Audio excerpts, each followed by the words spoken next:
புதுச்சேரி வில்லியனூர் அருகே கோயில் உண்டியலை உடைத்து பணம் திருடிய வாலிபரை போலீசார் கைது செய்தனர். புதுச்சேரி வில்லியனூர் அருகே பத்மினி நகரில் ஆஞ்சநேயர் ஆலயம் அமைந்துள்ளது.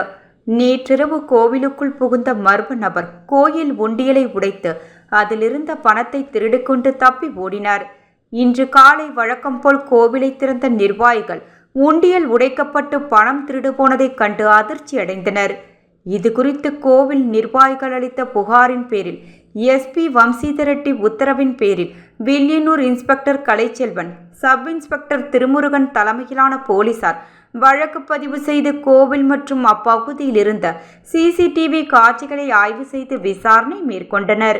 விசாரணையில் அதே பகுதியை சேர்ந்த பூக்கடையில் வேலை செய்யும் சதீஷ் என்பது தெரியவந்தது.